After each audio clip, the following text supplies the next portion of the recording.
பிதா குமாரன் பரிசுத்த ஆவியானவருக்கு மகிமை உண்டாவதாக. ஆசீர்வாதமான இந்த ஆராதனை நாளிலே நாம் அனைவரும் ஒன்று கூடி கர்த்தருடைய நாமத்தை நாம் மகிமைப்படுத்துவோம்.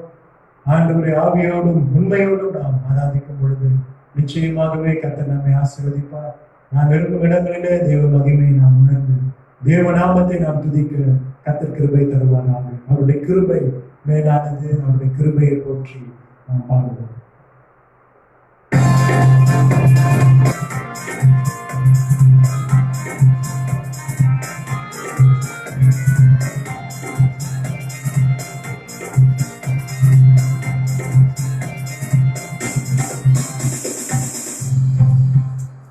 என் கிருபை உனக்கு போதும், என் கிருபை உனக்கு போதும், பலவீனத்தில் பலமோ பூரணமாய் விளங்கும், பலவீனத்தில் பலமோ பூரணமாய் விளங்கும்.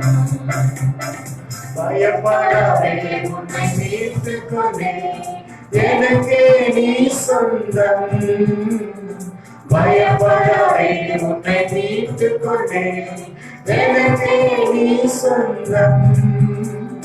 பெயரிட்டு நான் உன்னை அழைத்தேன், எனக்கே நீ சொந்தம். பெயரிட்டு நான் உன்னை அழைத்தேன், எனக்கே நீ சொந்தம்.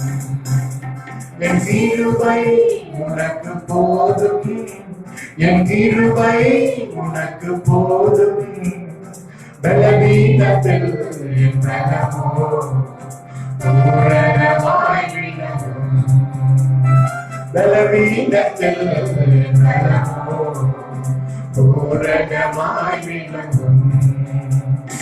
உலகத்திலே துயரம் உண்டு, திடங்கொள் என் மகனே. உலகத்திலே துயரம் உண்டு, திடங்கொள் என் மகனே. கல்வாரி சிலுவையினால் உலகத்தை நான் ஜெயித்தேன். கல்வாரி சிலுவையினால் உலகத்தை நான் ஜெயித்தேன். என் கிருபை உனக்கு போதும், என் கிருபை உனக்கு போதும், பலவீனத்தில் என் பலமோ பூரணமாய் விளங்கும், பலவீனத்தில் என் பலமோ பூரணமாய் விளங்கும். உனக்கெதிரான ஆயுதங்கள் வாய்க்காதே போதும், உனக்கெதிரான ஆயுதங்கள் வாய்க்காதே போதும்.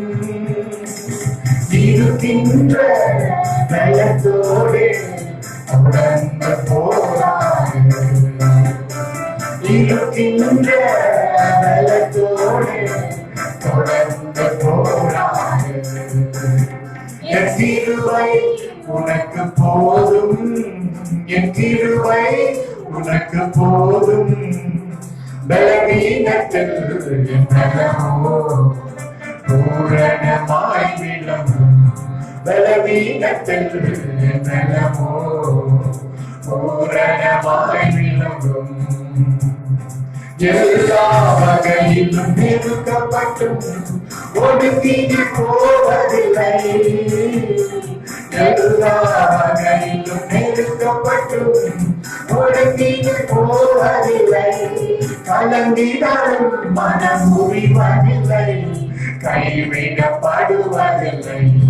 கலங்கினாலும் மனம் முறிவதில்லை, கைவிடப்படுவதில்லை.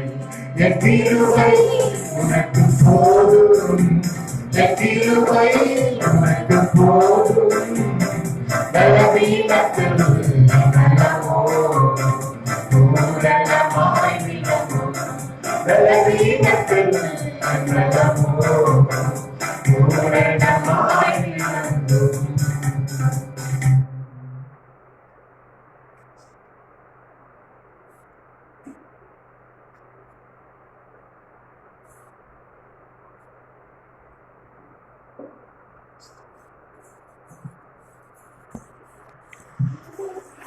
ஆமென்.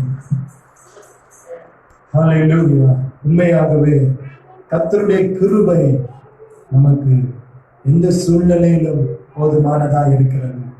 பலவீனத்தில் ஆமென் அவருடைய பலன் ஆமென் நமக்கு பூரணமாய் வெளிப்படுகிறது. பிரியமான தேவஜனமே, ஒரு நாளும் நாம் சோர்ந்து போக வேண்டிய அவசியம் இல்லை. ஆமென். உலகத்தில் இருக்கிறவரிலும் உங்களுக்குள்ளாகவும் எனக்குள்ளாகவும் இருக்கிற நம்முடைய ஆண்டவராகிய இயேசு கிறிஸ்து அவர் பெரியவராய் இருக்கிறார். அவர் மகத்துவமான தேவனாய் இருக்கிறார்.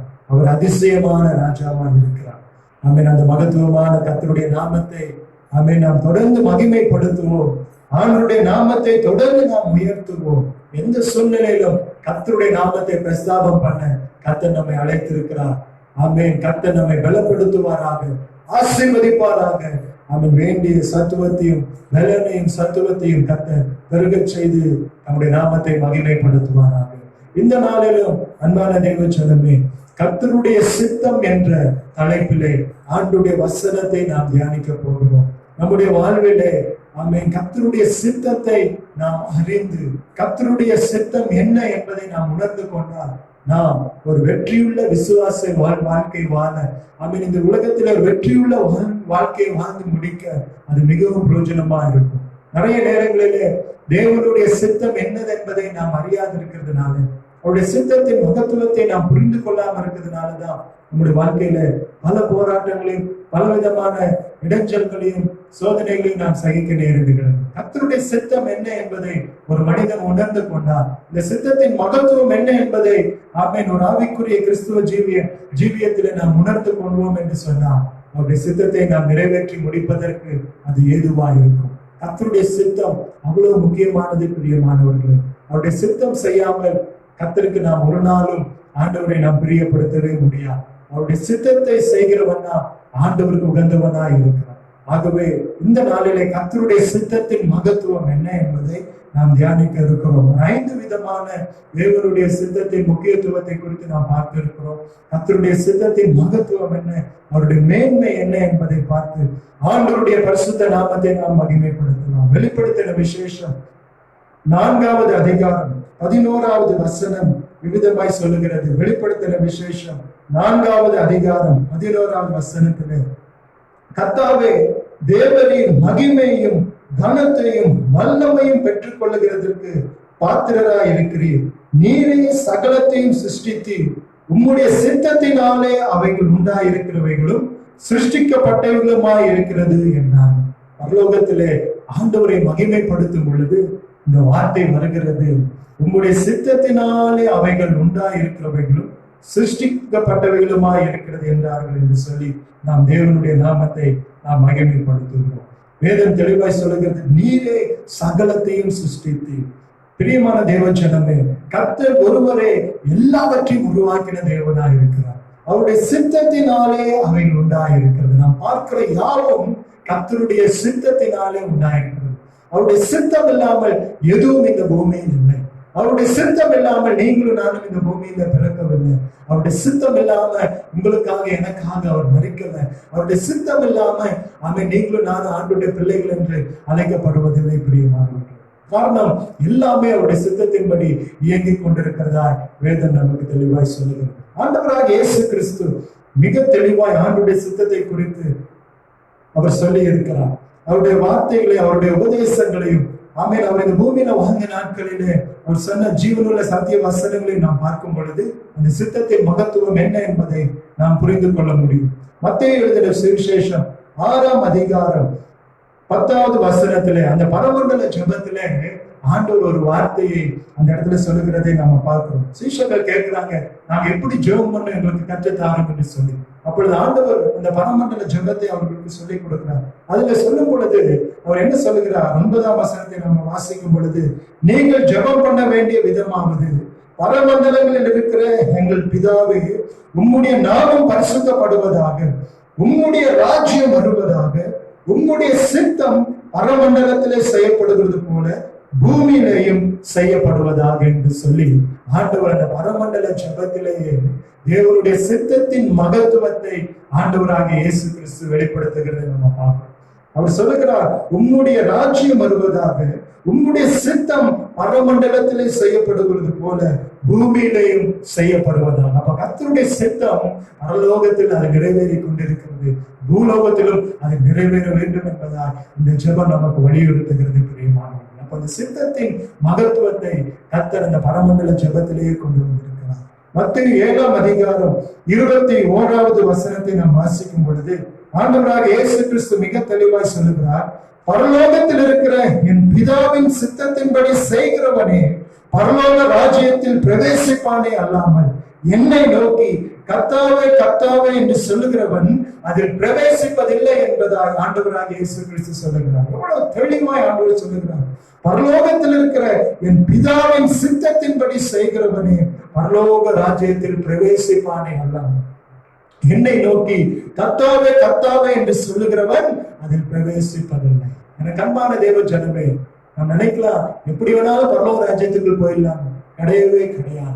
ஆண்டவருடைய சித்தத்தை ஒரு மனிதன் செய்து முடிக்கும் பொழுதுதான் அவர் தேவனுடைய ராஜ்யத்துக்குள் பிரவேசிக்க முடியும் என்பதை ஆண்டவராக இயேசு கிறிஸ்து மிக தெளிவாய் நமக்கு சொல்லி காண்பித்திருக்கிறார். இன்னும் ஆண்டவர் அந்த சித்தத்தின் மகத்துவங்களை குறித்து, முக்கியத்துவத்தை குறித்து நமக்கு ஆண்டவர் மிக தெளிவாய் வேதத்திலே எழுதி வைத்திருக்கிறார். யோவான் எழுதின சுவிசேஷம் 5வது அதிகாரம், யோவான் எழுதின சுவிசேஷம் 5வது அதிகாரம் 30வது வசனத்தை நாம் வாசிக்கும் பொழுது ஆண்டவராக இயேசு கிறிஸ்து சொல்லுகிறார், நான் என் சுயமாய் ஒன்றும் செய்கிறதில்லை, நான் கேட்கிறபடியே நியாயம் தீர்க்கிறேன், எனக்கு சித்தமானதை நான் தேடாமல் என்னை அனுப்பின பிதாவுக்கு சித்தமானதையே நான் தேடுகிறபடியால் என் தீர்ப்பு நீதியா இருக்கிறது என்பதாக ஆண்டவர் சொல்லுகிறார். இடத்துல ஆண்டவராக இயேசு கிறிஸ்து அவர் சர்வ வல்லமையுள்ள தேவன், மாம்சத்தில் வெளிப்பட்ட தேவகுமாரனாய் அவர் இருக்கிறதுனால அவர் தெளிவாய் சொல்லுகிறார், எனக்கு சித்தமானதை நான் தேடாமல் என்னை அனுப்பின பிதாவுக்கு சித்தமானதையே நான் தேடுகிறேன். எனக்கு அன்பான தேவ ஜனமே, ஆண்டவராக இயேசு கிறிஸ்துவே மிக தெளிவாய் அவர் சொல்லும் பொழுது நீங்களும் நானும் எவ்வளவு அதிகமாய் ஆண்டவருடைய சித்தத்தை நிறைவேற்ற நாம் அழைக்கப்பட்டிருக்கிறோம். நிறைய நேரங்களிலே நமக்கு என்ன விருப்பமோ, நமக்கு எது தோன்றுகிறதோ அதை தான் செய்ய வேண்டும் என்று சொல்லி நாம் முயல்கிறோம். அதில் தோல்விதான் வருகிறது. ஆனால் தேவனுடைய சித்தம் என்ன என்பதை உணர்ந்து நாம் செயல்படும் பொழுது ஒரு நாளும் நாம் தோற்று போவதில்லை.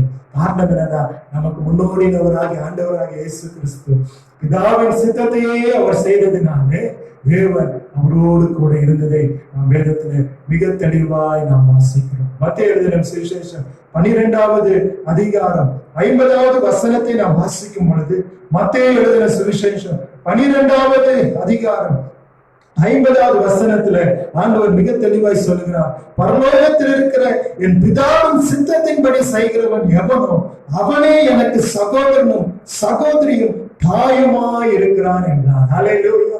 ஆண்டவர் எவ்வளவு தெளிவாய் சொல்லுகிறார் பாருங்க, பரலோகத்தில் இருக்கிற என் பிதாவின் சித்தத்தின்படி செய்கிறவன் எவனோ அவனே எனக்கு சகோதரனும் சகோதரியும் தாயுமாய் இருக்கிறான் என்று ஆண்டவராக இயேசு கிறிஸ்து சொல்லுகிறார். அப்போ தேவனுடைய சித்தம் எவ்வளவு முக்கியமானது என்பதை ஆண்டவராக இயேசு கிறிஸ்து வலியுறுத்துகிறதை நீங்களும் நானும் இந்த வசனங்களின் மூலமாய் அறிந்து கொண்டு ஆண்டவரை நாம் மகிமைப்படுத்த அழைக்கப்பட்டிருக்கிறோம். ஹல்லேலூயா.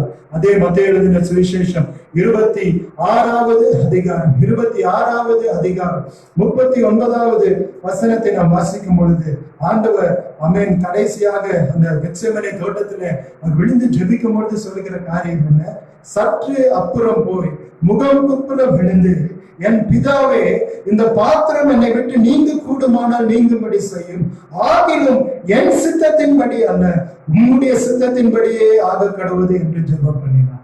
கடைசி ஜெபம், ஆண்டவர் ஏறெடுத்த ஜெபம். அவர் சொல்லுகிறார், இந்த பாத்திரம் என்னை விட்டு நீங்க கூடுமானால் நீங்கும்படி செய்யும், ஆகிலும் என் சித்தத்தின்படி அல்ல உம்முடைய சித்தத்தின்படியே ஆக கடவுது என்று சொல்லுகிறார். பாருங்க, ஆண்டவராக இயேசு கிறிஸ்து இந்த பூமியில அவர் ஊழியம் செய்த அந்த 3 வருஷத்துல அவர் தெளிவாய் சொன்னார், என் சித்தம் எதுவும் அல்ல உம்முடைய சித்தமே நிறைவேறுவதாக. ஹல்லேலூயா. பிதாவின் சித்தத்தை அப்படியே நிறைவேற்ற தன்னை ஒப்பு கொடுத்ததுனாலதான் இன்னைக்கு உங்களுக்கும் எனக்கும் ரட்சகராய் வெளிப்பட்டு கொண்டிருக்கிறார். அவருடைய பரிசுத்த ரத்தம் நம்முடைய பாவங்கள கழுவி நம்மை சுத்திகரித்து நமக்கு ஒரு மீட்பை உண்டாக்கி இருக்கிறது. காரணம் என்னன்னா, அவர் பிதாவின் சித்தத்தை நிறைவேற்றினார். ஹல்லேலூயா. பிரியமான தேவ ஜனமே, இந்த சித்தம் அவ்வளவு முக்கியமா இருக்கிறது. தேவனுடைய சித்தம் இதை நாம் அறிந்து கொண்டால் நிச்சயமாகவே நான் சொல்லுகிறேன், கர்த்தருக்குள்ளாக நாம் ஒரு வெற்றி உள்ள வாழ்க்கை வாழ்ந்து முடிக்க பரிசுத்த ஆவியானவர் நமக்கு உதவி செய்வார். ஆகவேதான் அப்போஸ்தலனாகிய பவுல் மூலமாக ஆண்டவர் சொல்லுகிறார். ரோமர் 12வது அதிகாரம் 2வது வசனத்தை நாம் வாசிக்கும் பொழுது ஆண்டவர் மிக தெளிவாய் சொல்லுகிறார், நீங்கள் இந்த பிரபஞ்சத்துக்கு ஒத்த வேஷம் தெரியாமல் தேவனுடைய நன்மையும் பிரியமும் பரிபூர்ணமுமான சித்தம் இன்னதென்று பகுத்தறியத்தக்கதாக உங்கள் மனம் புதிதாகிறதுனாலே மறுரூபமாகுங்கள் என்று ஆண்டவர் நமக்கு இந்த வசனத்தின் மூலமாய் நம்மோடு பேசுகிறார். ஆண்டவர் தெளிவாய் சொல்லுகிறார், அல்லேலூயா, தேவனுடைய நன்மையும் பிரியமும் பரிபூர்ணமான சித்தம் என்னதென்று பகுத்தறியத்தக்கதாக உங்கள் மனம் புதிதாகிறதுனாலே மறுரூபமாகுங்கள் என்று ஆண்டவர் சொல்லுகிறார். இந்த பிரபஞ்சத்துக்கு ஒத்த வேஷம் தரிக்க நாம் அழைக்கப்படவில்லை என்பதை உண்மையாகவே ஒவ்வொருவரும் நாம் அறிந்து கொள்ள வேண்டும். நாம் இந்த உலகத்தில் வாழ்ந்தாலும் நாம் இந்த உலகத்திற்குரியவர்கள் அல்ல. காரணம் என்னன்னா, இயேசு கிறிஸ்துவின் பரிசுத்த ரத்தம் நம்மை அவருக்காக மீட்டிருக்கிறது. அவருடைய சொந்த ஜனமாக ஆண்டவர் உங்களையும் என்னை மாற்றி இருக்கிறதுனால கர்த்தர் நம்மிடத்தில் எதிர்பார்க்கிற காரியம் இந்த உலகத்துக்கு ஒத்த வேஷம் தரிக்கும்படியா ஒரு நாளும் நாம் வாழக்கூடாது. ஹல்லேலூயா. தேவனுக்கு நன்மையும் பிரியமும் பரிபூர்ணமான சித்தம் என்ன என்பதை பகுத்தறிகிற ஒரு இருதயம் உங்களுக்குள்ளாக எனக்குள்ளாக இன்னும் அதிகமாய் அது வெளிப்பட்டு கொண்டே இருக்க. அப்பொழுதுதான் அந்த சித்தத்தை நாம் உணர்ந்து அதை நிறைவேற்ற நாமே ஒப்புக் கொடுப்போம். இன்னும் அப்போஸ்தலனாகிய பவுல் தெசலோனிக்கேயருக்கு எழுதும் பொழுது சொல்லுகிறார், 2 தெசலோனிக்கேயர் 1ஆம் அதிகாரம் 12வது வசனத்துல ஆண்டவராகிய இயேசு கிறிஸ்துவினுடைய நாம மகிமைப்படுவதாக 2 தெசலோனிக்கேயர் 1ஆம் அதிகாரம் 12வது வசனத்துல சொல்றாரு, நம்முடைய தேவன் உங்களை தமது அழைப்புக்கு பாத்திரராகவும் தமது தயவுள்ள சித்தம் முழுவதையும் விசுவாசத்தின் கிரியையும் பலமாய் உங்களிடத்தில் நிறைவேற்றவும் வேண்டும் என்று எப்பொழுதும் உங்களுக்காக வேண்டுதல் செய்வோம், வேண்டிக் கொள்ளுகிறோம். அப்போஸ்தலனாகிய பவுல் சொல்லுகிறார், நம்முடைய தேவன் உங்களை தமது அழைப்புக்கு பாத்திரராகவும் தமது தயவுள்ள சித்தம் முழுவதையும் விசுவாசத்தின் கிரியையும் பலமாய் உங்களிடத்தில் நிறைவேற்றவும் வேண்டும் என்று எப்பொழுதும் உங்களுக்காக வேண்டிக் கொள்கிறோம் என்று அப்போஸ்தலனாகிய பவுல் சொல்றாங்க. அப்போஸ்தலனாகிய பவுலுக்குள்ளாகவும் அந்த தேவனுடைய சித்தத்தை நிறைவேற்ற வேண்டும் என்ற தாகம் அவருக்குள்ளாக இருந்து கொண்டே இருந்ததுனால தன்னை அழைத்தவருடைய சித்தத்தை நிறைவேற்றும்படியா தன்னை அர்ப்பணித்ததினால அல்லேலூயா, அவர் மூலமாய் தேவன் தம்முடைய சித்தத்தின் ரகசியத்தை நமக்கு வெளிப்படுத்தி காண்பித்திருக்கிறார். அல்லேலூயா. 1 யோவான் 2ஆம் அதிகாரம் 17வது வசனத்தை நாம் வாசிக்கும் பொழுது 1 யோவான் 2ஆம் அதிகாரம் 17வது வசனத்திலே உண்மையாகவே இந்த சித்தத்தின் மேன்மை குறித்ததான ஒரு வசனம் வருகிறது. 1 யோவான் 2ஆம் அதிகாரம் 17வது வசனத்திலே உலகமும் அதன் இச்சையும் ஒழிந்து போம், தேவனுடைய சித்தத்தின்படி செய்கிறவனோ என்றென்றைக்கும் நிலைத்திருப்பான். ஹல்லேலூயா. கர்த்தருடைய நாமத்தை நாம் மகிமைப்படுத்தலாம். வேத வசனம் தெளிவாய் சொல்லுகிறது, உலகமும் அதன் இச்சையும் ஒழிந்து போம், தேவனுடைய சித்தத்தின்படி செய்கிறவனோ என்றென்றைக்கும் நிலைத்திருப்பான். ஹல்லேலூயா. கர்த்தருடைய சித்தத்தை யார் ஒருவன் உணர்ந்து நிறைவேற்ற தன்னை ஒப்புக் கொடுக்கிறானோ அவனுக்கு வேதம் கர்த்தர் கொடுக்கிற ஒரு வாக்குத்தத்தம், அவன் என்றென்றைக்கும் நிலைத்திருப்பான். ஹல்லேலூயா. அவன் ஒருபோதும் அசைக்கப்படுவதில்லை. காரணம் என்னன்னா, தேவனுடைய சித்தத்தை செய்கிறவனுக்கு கர்த்தரே வாக்குத்தத்தம் பண்ணி என்றென்றைக்கும் நிலைத்திருக்கும்படியான ஒரு வாக்குத்தத்தம். உலகத்தில் அடிமைப்பட்டிருக்கிறவர்கள், உலகத்தின் ஆசாபாசங்களுக்கு அடிமைப்பட்டிருக்கிறவர்கள் நிச்சயமாகவே அவர்கள் அழிந்து போவார்கள் என்பதில் சந்தேகமே கிடையாது. தேவனுடைய சித்தத்தை நிறைவேற்ற யார் ஒருவன் தன்னை ஒப்புக் கொடுக்கிறானோ அவன் ஒரு நாளும் அழிந்து போவதில்லை, என்றென்றைக்கும் நிலைத்திருக்கும்படியான வாக்குத்தத்தத்தை கர்த்தர் நமக்கு தந்திருக்கிறார். எபேசியர் 5ஆம் அதிகாரம் 17வது வசனத்தை நாம் வாசிக்கும் பொழுது, எபேசியர் 5ஆம் அதிகாரம் 17வது வசனத்துல வேதம் நமக்கு தெளிவாய் சொல்லுகிறது, ஆகையால் நீங்கள் மதியற்றவர்களாய் இராமல் கர்த்தருடைய சித்தம் இன்னதென்று உணர்ந்து கொள்ளுங்கள் என்று வேதம் சொல்லுகிறது. ஹல்லேலூயா. நாம் மதியற்றவர்களாய் இராமல் கர்த்தருடைய சித்தம் என்னது என்பதை உணர்ந்து கொள்ளும்படியாய் கர்த்தர் நம்மை அழைத்திருக்கிறார். கர்த்தர் நம்மை அழைத்திருக்கிறார். பிரியமான தேவ ஜனமே, இந்த வசனங்கள் எல்லாம் கர்த்தருடைய சித்தத்தின் முக்கியத்துவத்தை நாம் உணர்ந்து கொள்ளும்படியாய் ஆவியானவர் நம்மோடு பேசுகிறார். கொலோசியர் 1:9 பரிசுத்த ஆவியானவர் நம்மோடு சொல்லுகிறார். கொலோசியர் 1:9 இது நிமித்தம் நாங்கள் அதை கேட்ட நாள் முதல் உங்களுக்காக இடைவிடாமல் ஜெபம் பண்ணுகிறோம்.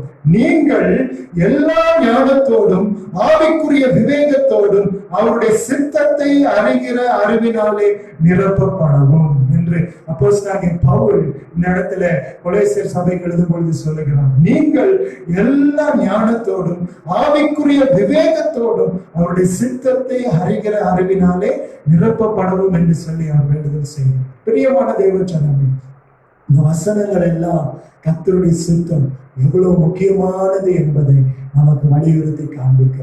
இந்த பூமியில நாம் வாழ்கிற இந்த வாழ்க்கை ஒரு முறைதான். இந்த வாழ்க்கையை ஆண்டவருக்கு நாம் அர்ப்பணித்து அவருடைய சித்தம் என்ன என்பதை உணர்ந்து நாம் செயல்பட்டால் நிச்சயமாகவே கர்த்தர் நம்மை ஆசீர்வதிப்பார். நான் வேதத்தை தியானித்துக் கொண்டிருந்த பொழுது கர்த்தருடைய சித்தம் என்ன, இந்த சித்தத்தின் மகத்துவத்தை குறித்தெல்லாம் இந்த வசனங்கள் மூலமா ஆவியானவர் நம்மோடு பேசுகிற அதே கர்த்தர், அதே பரிசுத்த ஆவியானவர் அவருடைய சித்தம் என்ன என்பதையும் வேதத்துல நமக்கு எழுதி வைத்திருக்கிறார். ஒரு 5 விதமான தேவனுடைய சித்தத்தை நாம் இன்றைக்கு தியானித்து நம்மை நாமே ஒப்பு கொடுத்து ஆண்டவருடைய சித்தத்தை நிறைவேற்றும் பொழுது பரலோகம் மகிமைப்படும், ஆண்டவர் மகிமைப்படுவார், கர்த்தர் நம்மை நிச்சயமாய் ஆசீர்வதிப்பார் என்பதில் சந்தேகமே இல்லை. முதலாவது தேவனுடைய சித்தம் என்ன? முதலாவது தேவனுடைய சித்தம் 1 தெசலோனிக்கேயர் 4:3 1 தெசலோனிக்கேயர் 4:3 தேவன் நம்மை பரிசுத்தம் உள்ளவர்களாக வேண்டும் என்பதே தேவனுடைய சித்தமாய் இருக்கிறது. 1 தெசலோனிக்கேயர் 4:3 நாம் வாசிக்கும் பொழுது நீங்கள் பரிசுத்தம் உள்ளவர்களாக வேண்டும் என்பதே தேவனுடைய சித்தமாய் இருக்கிறது, அந்தபடியே நீங்கள் வேசி மார்க்கத்துக்கு விலகி இருந்து என்று வேதம் சொல்லுகிறது. பிரியமான தேவ ஜனமே, கர்த்தர் நம்மிடத்துல தம்முடைய பிள்ளைகளிடத்துல அவருடைய சித்தத்தை நிறைவேற்றுகிறவர்களிடத்துல முதலாவது எதிர்பார்க்கிற காரியம் என்னன்னா, நாம் பரிசுத்தம் உள்ளவர்களாக மாற வேண்டும். அல்லேலூயா. பரிசுத்தம் இல்லாமல் ஒருவனும் தேவனை தரிசிக்க முடியாது. கர்த்தர் அருகிருக்கிற எந்த ஒரு பாவத்தோடும் நாம் தேவனுடைய ராஜ்யத்துக்குள் பிரவேசிக்க முடியாது, அவருடைய சித்தத்தை நிறைவேற்ற முடியாது. நம்ம குறைவில்லாதவர்கள் யாருமே இல்லை, எல்லாருக்குள்ளே குறை உண்டு. ஆனால் ஒவ்வொரு நாளும் தெய்வ சமூகத்திலே நாம் அறிக்கை செய்து நம்முடைய மீறுதல்களை அறிக்கை செய்து ஆண்டவர் நமக்கு ஏற்படுத்தி கொடுத்த அந்த பரிசுத்த நிலைமையிலே நாம் உண்மையாக இருப்போமே என்று சொன்னார் நிச்சயமாகவே சொல்கிறேன், அவருடைய சித்தத்தை நிறைவேற்றுகிற வாஞ்சை நமக்குள்ளாக மேலோங்கி கொண்டே இருக்கும். அல்லேலூயா. ஏன் சொல்லுகிறேன் என்றால் வசனம் தெளிவாய் சொல்லுகிறது, நாம் பரிசுத்தம் உள்ளவர்களாக வேண்டும் என்பதே தேவனுடைய சித்தமாய் இருக்கிறது. அந்த அதிகாரத்தில் நான் 7-8 வசனங்களை நீங்கள் வாசிக்கும் பொழுது ஆண்டவர் மிக தெளிவாய் சொல்லுகிறார், தேவன் நம்மை அசுத்தத்திற்காக அல்ல பரிசுத்தத்திற்கே அழைத்திருக்கிறார். ஆகையால் அசட்டை பண்ணுகிறவன் மனுஷரை அல்ல, தமது பரிசுத்த ஆவியை நமக்கு தந்தருளின தேவனே அசட்டை பண்ணுகிறார். அல்லேலூயா. கர்த்தர் உங்களையும் என்னையும் அழைத்த நோக்கமே நாம் பரிசுத்தம் உள்ளவர்களாக மாற வேண்டும் என்பதுதான். காரணம் என்னன்னா, நீங்களும் நானும் ஆராதிக்கிற ஆண்டவராக இயேசு கிறிஸ்து அவர் பரிசுத்தம் உள்ளவராக இருக்கிறார். சர்வ வல்லமையுள்ள தேவன் அவர் பரிசுத்தம் உள்ளவராக இருக்கிறார். நமக்குள்ளாக வாசம் பண்ணுகிற பரிசுத்த ஆவியானவர் அவர் பரிசுத்தம் உள்ளவராகவே இருக்கிறார். அல்லேலூயா. அவரிடத்தில் எந்த ஒரு வேற்றுமையும் நிழலும் இல்லை, யாதொரு அநீதியான காரியம் அவரிடத்தில் இல்லை, சின்ன ஒரு குற்றம் கூட அவரிடத்தில் இல்லை. அல்லேலூயா. அதனால ஆண்டவர் இயேசு கிறிஸ்து சொன்னார், என்னிடத்தில் பாவம் உண்டு என்று உங்களுக்கு யார் என்னை குற்றப்படுத்த முடியும் என்று மிக தைரியமாய் ஆண்டவர் கேட்டார். ஹல்லேலூயா. அவர் குற்றமற்ற தேவன், பரிசுத்தமுள்ள ஆண்டவர். நீங்களும் நானும் பரிசுத்தமுள்ளவர்களாய் மாற வேண்டும் என்பதுதான் தேவனுடைய சித்தமாய் இருக்கு.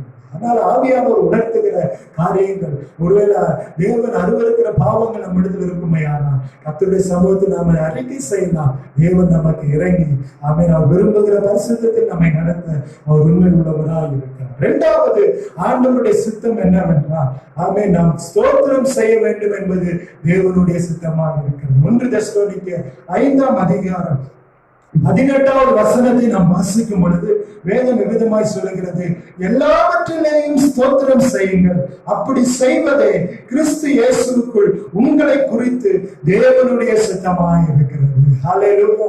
எல்லாவற்றிலேயும் நாமே ஸ்தோத்திரம் செய்ய நாம் அழைக்கப்பட்டிருக்கிறோம். அப்படி செய்வதே கிறிஸ்து இயேசுவுக்குள் உங்களை குறித்து தேவனுடைய சித்தமாய் இருக்கு. பிரியமான தேவ ஜனமே, நாம் ஆண்டவரை துதிக்க ஸ்தோத்திரிக்க அழைக்கப்பட்டிருக்கிறோம். ஹல்லேலூயா, ஹல்லேலூயா. அவருடைய சொந்த சாயலில் உருவாக்கப்பட்ட நாம் ஆண்டவருடைய நாமத்தை ஸ்தோத்திரிக்கும் பொழுது, ஆண்டவருடைய நாமத்தை மனதார துதிக்கும் பொழுது, இஸ்ரவேலின் துதிகளுக்குள் வாசம் பண்ணுகிற சர்வ வல்லமையுள்ள ஆண்டவர் நம்முடைய துதி ஸ்தோத்திரத்தை பிரியமாய் ஏற்றுக்கொள்ளும். எல்லாவற்றிலேயும் ஆண்டவரை நாம் ஸ்தோத்திரிப்போம். அப்போஸ்தலனாகிய பவுல் சொல்கிறார், வாழ்ந்திருக்கும் எனக்கு தெரியும், தாழ்ந்திருக்கும் எனக்கு தெரியும். இன்னைக்கு நம்முடைய வாழ்வு வரும்பொழுது நாம் அதை சந்தோஷமா ஏற்றுக்கொள்கிறோம். ஆனா தாழ்வின் காலத்துல, இக்கட்டின் நாட்களில நாம் அதை எப்படி ஏற்றுக்கொள்கிறோம்? சந்தோஷமா ஏற்றுக்கொள்கிறோமா அல்லது முறுமுறுப்பா ஏற்றுக்கொள்கிறோமா?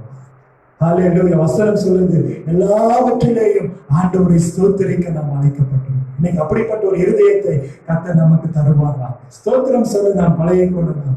ஆவியானவருடைய பலன் நம்மை ஆளுகை செய்யும். நிச்சயமாகவே கர்த்தர் நம்மை பலப்படுத்துவார். பிலிப்பியர் 4ஆம் அதிகாரம் 6-7 வசனம் விவிதமாய் சொல்லுகிறது, நீங்கள் ஒன்றுக்கும் கவலைப்படாமல் எல்லாவற்றையும் குறித்து உங்கள் விண்ணப்பங்களை ஸ்தோத்திரத்தோட கூடிய ஜெபத்தினாலும் வேண்டுதலினாலும் தேவனுக்கு தெரியப்படுத்துங்கள். அப்பொழுது எல்லா புத்திக்கும் மேலான தேவ சமாதானம் உங்கள் இருதயங்களையும் உங்கள் சிந்தனைகளையும் கிறிஸ்து இயேசுவுக்குள்ளாக காத்துக்கொள்ளும். ஹல்லேலூயா.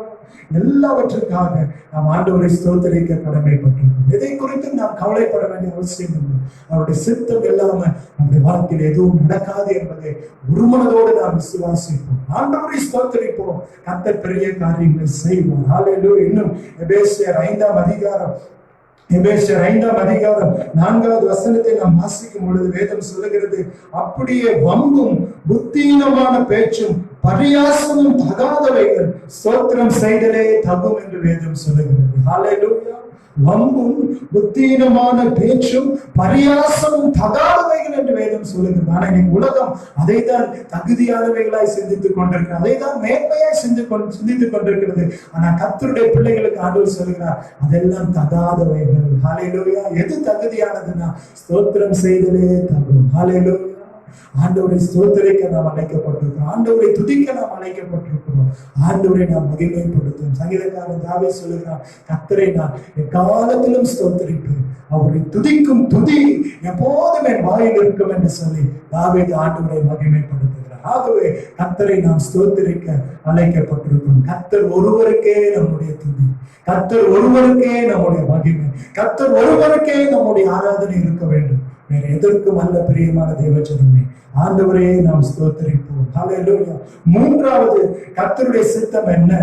மூன்றாவது கர்த்தருடைய சித்தம் 1 பேதுரு 2வது அதிகாரம் 1 பேதுரு 2வது அதிகாரம் ஆமென் ஸ்தோத்திரம் 15வது வசனத்தை நாம் வாசிக்கும் பொழுது, நாம் நன்மை செய்ய வேண்டும் என்பது தேவனுடைய சித்தமாக இருக்கிறது. 1 பேதுரு 2ஆம் அதிகாரம் 15வது வசனம் வேதம் தெளிவாய் சொல்லுகிறது, நீங்கள் நன்மை செய்கிறதுனாலே புத்தீன மனுஷருடைய அறியாமையை அடக்குவது தேவனுடைய சித்தமாய் இருக்கிறது. ஹல்லேலூயா. மூன்றாவது தேவனுடைய சித்தம், நாம் நன்மை செய்ய வேண்டும். ஹல்லேலூயா. நாம் நன்மை செய்கிறதுனாலே புத்தீன மனுஷருடைய அறியாமை அடக்குவது தேவனுடைய சித்தமாய் இருக்கிறது. ஹல்லேலூயா. கர்த்தரை அறியாதவர்களுடைய ஆமென் ஸ்தோத்திரம் வீணான பேச்சுகளை, வீணான அறியாமைகளை அடக்குவது எப்படி நாம் அடக்க முடியும்? நன்மை செய்கிறதன் மூலமா. ஹல்லேலூயா. பிரியமான தேவ ஜனமே, எத்தனையோ ஆமென் கர்த்தர் ஞானிகளை எழுப்பி இருக்கிறார். கர்த்தர் எத்தனையோ சிறந்த ஆமென் அறிவாளிகள் எழுப்பி இருக்கிறார். அவங்க எல்லாரும் பார்த்தீங்கன்னா கர்த்தரை மகிமைப்படுத்தினார்கள். ஹல்லேலூயா. கர்த்தரை உயர்த்தினாங்க, கர்த்தருடைய நாமத்தை துதித்தார்கள். இந்த மனு குலத்துக்கு நன்மை கொண்டு வரும்படியான கண்டுபிடிப்புகளை கொண்டு வந்ததுனாலே ஆண்டவரை மகிமைப்படுத்தி கொண்டிருக்கிறார்கள். ஹல்லேலூயா. எத்தனையோ கண்டுபிடிப்புகள், எல்லாவற்றையும் சொல்வதற்கு நேரம் போனார். ஹல்லேலூயா. டாக்டர் ஜோனாஸ் சால்க் என்பவர், அவர்தான் போலியோ சொட்டு மருந்தை கண்டுபிடித்தார். பாருங்க, அவர் கண்டுபிடித்த அந்த கண்டுபிடிப்பின் மூலமா இன்னைக்கு உலகம் முழுவதும் பயன்பட்டு கொண்டிருக்கிறத நம்ம பார்க்கணும். குறிப்பா நம்முடைய தேசத்துல இந்த போலியோ இல்லாத ஒரு ஒரு சமூகம் உருவாகுவதற்கு கத்தர் அந்த மனிதனை கத்தர் பயன்படுத்தினார். அவர்கிட்ட போய் சோதரம் கேட்டாங்களாமா, நீங்க கண்டுபிடித்த கண்டுபிடிப்புக்குள்ள சோதரம் இந்த கண்டுபிடிப்பை குறித்து நீங்க என்ன சொல்றீங்கன்னு கேட்கும் பொழுது, அதற்கான காப்புரிமை நீங்க பெற்றுக்கொள்ள கூடாதான்னு சொல்லி அவரிடத்துல போய் கேட்டாங்க. அப்ப அவர் சொன்ன காரியம் என்னன்னா, ஆண்டவர் படைத்த சூரியன், சந்திரன், நட்சத்திரங்கள் எல்லாம் ஆண்டவர் இலவசமாய் நமக்காக கொடுத்திருக்கும் பொழுது, நான் கண்டுபிடித்த இந்த மருந்துக்காக ஒரு நாளும் நான் காப்புரிமை வாங்க போவதில்லை என்று சொன்னார்.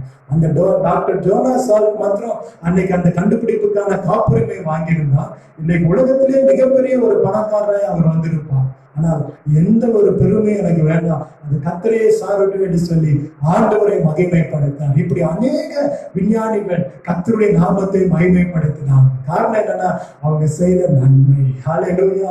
புத்தியுள்ள மனுஷனுடைய அறியாமை அடக்குவது தேவனுடைய சுத்தமாக இருக்கு. ஆகவே நாமும் நம்மால் இயன்ற நன்மைகளை நாம் செய்வோம். ஏனென்றால் இயேசு கிறிஸ்து நன்மை செய்கிறவராக தான் சொல்லி இருந்தார். அவரை விசுவாசிக்கிற நீங்களும் நானும் முடிந்த வரைக்கும் நன்மை செய்வோம். அந்த நன்மையின் மூலமா தேவனுடைய சித்தம் வெளிப்படும் என்பது சந்தேகமே இல்லை. ஹல்லேலூயா.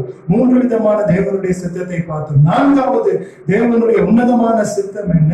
4வது தேவனுடைய உன்னதமான சித்தம் 1 தீமோத்தேயு 2வது அதிகாரம் 1 தீமோத்தேயு 2வது அதிகாரம் 4வது வசனம் விவிதமாய் சொல்லுகிறது, எல்லா மனுஷரும் ரட்சிக்கப்படவும் சத்தியத்தை அறிகிற அறிவை அடையவும் அவர் சித்தம் உள்ளவராய் இருக்கிறார். ஹல்லேலூயா. 4வது தேவனுடைய உன்னதமான சித்தம் என்னன்னா, எல்லா மனுஷரும் ரட்சிக்கப்படவும் சத்தியத்தை அறிகிற அறிவை அடையவும் அவர் சித்தம் உள்ளவராய் இருக்கிறார். எல்லாரும் ரட்சிக்கப்பட வேண்டும் என்பதுதான் தேவனுடைய சித்தம். எல்லாரும் பரலோக ராஜ்யம் வரணும், எல்லாரும் அவரை தொழுது கொள்ள வேண்டும் என்பதுதான் தேவனுடைய சித்தம்.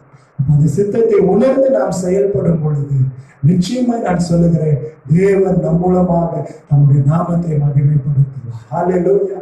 அப்போஸ்தலனாகிய பவுல் சொல்லுகிறார், சுவிசேஷத்தை பிரசங்கித்து வந்தும் மேன்மை பாராட்ட என்னிடத்தில் ஒன்றுமே இல்லை, அது என் மேல் விழுந்த கடமை. சுவிசேஷத்தை நான் பிரசங்கியாக இருந்தால் எனக்கு ஐயோ என்று சொல்லி அப்போஸ்தலனாகிய பவுல் சொல்லுகிறார். பிரியமான தேவ ஜனமே, ஊழியம் செய்வது, ஆண்டவருடைய வார்த்தை சொல்வதும் வெறும் ஊழியக்காரர்கள் மாத்திரம் அல்ல, நம் எல்லார் மேலும் விழுந்த கடமையா இருக்கு. அதனால்தான் வேதம் சொல்லுகிறது, எல்லா மனுஷரும் ரட்சிக்கப்படும் சத்தியத்தை அறிகிற அறிவை அடையவும் அவர் சித்தம் உள்ளவராய் இருக்கும். நம்மால் இயன்ற ஆண்டவருடைய ஊழியத்தை நாம் செய்வோம். அவருடைய வசனங்களை நாம் சொல்லுவோம், அவருடைய வார்த்தையை நாம் சொல்லுவோம், மற்றவர்களுக்காக திறப்புல நின்று நாம் ஜெபிப்போம். தேவன் அந்த ஜெபத்தை கேட்பார். ஹல்லேலூயா. ரட்சிக்கப்படாத மக்கள் ரட்சிக்கப்படும்படியாக ஆண்டவரை நோக்கி கதறுவோம். கட்டாயம் ஆண்டவர் ஒரு அற்புதத்தை செய்து நம்முடைய சித்தத்தை நிறைவேற்றுவோம். ஹல்லேலூயா. காரணம் அது தேவனுடைய சித்தமாக இருக்கிறது. கடைசியாக 5வது தேவனுடைய உன்னதமான சித்தம் என்ன?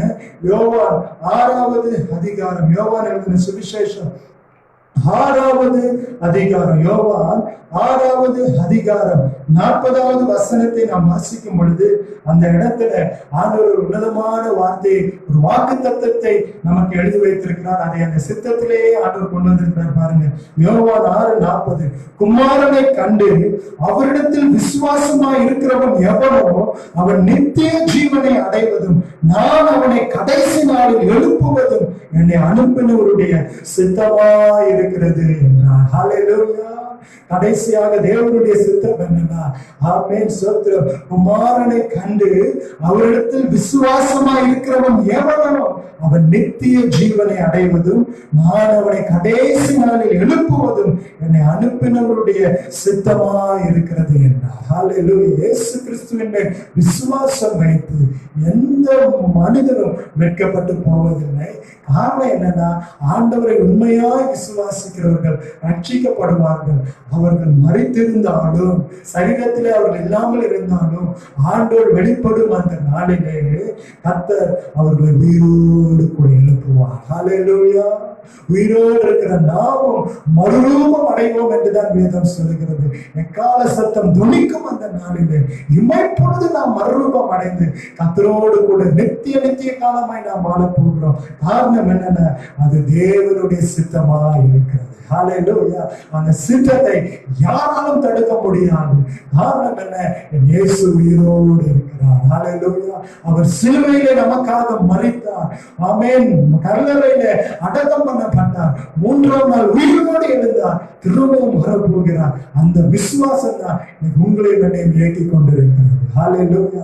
அவருடைய சித்தத்தை ஆமென் கர்த்தர் இதன் மூலமாக நிறைவேற்றுகிறார்.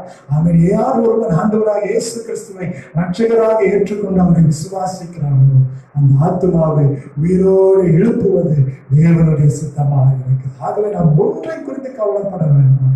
தேவன் நம்மை நிச்சயமாய் உயிரோடு எழுப்புவார். ஹல்லேலூயா. அவர் வெளிப்படும் நாளிலே நாம் மறுரூபம் அடைந்து கர்த்தரோடு கூட நித்திய காலமாய் வாழப் போகிறோம். இந்த நம்பிக்கை, இந்த விசுவாசம் உங்களுக்கும் எனக்கும் ஒரு மிகப்பெரிய ஒரு பலனாய் இருக்கு. ஒரு மிகப்பெரிய ஒரு பலனாய் இருக்கிறது. எபிரேயர் 13வது அதிகாரம், எபிரேயர் 13வது அதிகாரம் கடைசியாக எபிரேயர் 13ஆம் அதிகாரம் 21வது வசனத்தை நாம் வாசிக்கும் பொழுது ஆண்டவர் சொல்கிறார், இயேசு கிறிஸ்துவை கொண்டு தமக்கு முன்பாக பிரியமானதை உங்களில் நடப்பித்து நீங்கள் தம்முடைய சித்தத்தின்படி செய்ய உங்களை சகலவித நற்கிரியையிலும் சீர்பொறிந்தவர்கள் ஆக்குவார்கள். அவருக்கு என்றென்றைக்கும் மகிமை உண்டாவதாக. ஆமென் என்று சொல்லி வசனம் விதமாய் நிறைவடைகிறது. பிரியமான தேவஜனமே, கர்த்தருடைய சித்தத்தை நாம் அறிந்து கொள்ள இந்த நாளில் கர்த்தர் கிருபை தந்திருக்கிறார். ஹல்லேலூயா. ஆமென். அவருக்கு பிரியமானதை நம்மை நடப்பிக்கிற தேவன். ஆமென். அவருடைய சித்தத்தை நாம் நிறைவேற்றி முடிப்பதற்கு கர்த்தர் நமக்கு கிருபை தருவாராக. இந்த வசனங்களை ஒரு நாளும் நாம் மறந்து போய்விடவே வேண்டும். 5 விதமான தேவனுடைய சித்தம். நாம் பரிசுத்தம் உள்ளவர்களாக வேண்டும் என்பது தேவனுடைய சித்தம். எல்லாவற்றிலேயும் நாம் ஆண்டவருக்கு ஸ்தோத்திரம் செலுத்த வேண்டும் என்பது தேவனுடைய சித்தம். ஹல்லேலூயா. நாம் நன்மை செய்து அதன் மூலமாக கர்த்தரை அறியாத ஜனங்களுடைய புத்தியினத்தை அடக்க வேண்டும் என்பது தேவனுடைய சித்தம். 4வது, எல்லா மனிதரும் ரட்சிக்கப்பட வேண்டும் என்பது தேவனுடைய சித்தம். 5வது, அவருடைய உயிர்த்தெழுதலிலே நாம் பங்கு கொள்ள வேண்டும் என்பது தேவனுடைய சித்தமாக இருக்கிறது. ஹல்லேலூயா.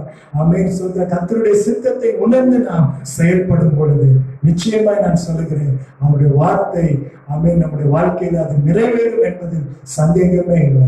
இந்த உலகத்தின் வாழ்க்கையை நாம் முடிக்கும் பொழுது, பரலோக ராஜ்யம் செல்லும் பொழுது ஆண்டவர் நிச்சயமாய் நம்மை கனம் பண்ணுவார். அவருடைய சித்தத்தை நாம் செய்து முடிக்கிறபடினாலே தேவன் நம்மை ஆசீர்வதிப்பார், மேன்மைப்படுத்துவார், எல்லா தீமையிலிருந்தும் விலைக்கு பாதுகாப்பார். கர்த்தருக்கு மகிமை உண்டாகட்டும். தலைகளை தாழ்த்தி கர்த்தரை நோக்கி பார்ப்போம். அன்பை பரலோக பிதாவே, இரக்கங்களின் தேவனே, காருண்ய கர்த்தாவே, ஆசீர்வாதமான இந்த ஆண்டவரே ஆராதனை நாளுக்காக உமக்கு நன்றிகளை நாங்கள் செலுத்துகிறோம். இந்த நாளிலும் ஆண்டவரே உடைய சித்தத்தின் மகத்துவத்தை நாங்கள் உணர்ந்து கொள்ள கர்த்தர் எங்களுக்கு கிருபை பாராட்டின தயவுக்காக ஸ்தோத்திரம். என் பிதாவின் சித்தத்தின்படி செய்கிறவன் எவனோ அவன் என்றென்றைக்கும் நிலைத்திருப்பான் என்று சொன்னீரே ஆண்டவரே. அப்பா, நாங்கள் நிலைத்திருக்கும்படியாக உம்முடைய சித்தத்தை நாங்கள் செய்ய உதவி செய்யப்பா. நாங்கள் ஹல்லேலூயா அநேக விஷயத்துல தவறுகிறவர்களா இருக்கிறோம் ராஜா. அந்த தவறுகளிலிருந்து எங்களை விடுதலையாக்கி பரிசுத்தப்படுத்தி உங்களுடைய சித்தத்தை நாங்கள் நிறைவேற்றி முடிக்க எங்களுக்கு உதவி செய்யும். எங்கள் ஆண்டவராகிய இயேசு கிறிஸ்து ஆண்டவரே தம்முடைய அப்பாவுடைய ஆரம்பம் முதல் சிலுவையில நீர் மரிப்பதற்கு வரைக்கும் ஆண்டவரே பிதாவின் சித்தத்தை நிறைவேற்றி முடித்தது போல நாங்களும் ஆண்டவரே இந்த பூமியில வாழ்கிற கடைசி மணித்துளி வரைக்கும் உம்முடைய சித்தத்தையே நாங்கள் செய்து முடிக்க கர்த்தர் எங்களுக்கு உதவி செய்யும். இந்த குற்றம் குறைகள் எல்லாவற்றையும் மன்னிங்க. உங்களுடைய கிருபை எங்களோடு இருப்பதாக மகிமை உமக்கே செலுத்துகிறோம். இயேசு கிறிஸ்துவின் நல்ல நாமத்தில் பிதாவே, ஆமென். என் ஆத்துமாவே கர்த்தரை ஸ்தோத்திரி, என் முழு உள்ளமே அவருடைய பரிசுத்த நாமத்தை ஸ்தோத்திரி. என் ஆத்துமாவே கர்த்தரை ஸ்தோத்திரி, கர்த்தர் செய்த சகல உபகாரங்களையும் மறவாதே. ஆமென். நம்முடைய கர்த்தராகிய இயேசு கிறிஸ்துவினுடைய கிருபை, பிதாவாகிய தேவனுடைய அன்பும், பரிசுத்த ஆவியானவருடைய ஐக்கியமும் சிநேகமும் நம் அனைவரோடும் இருந்து அவருடைய சித்தத்தை நிறைவேற்றி முடிக்க நமக்கு கிருபை தருவார்.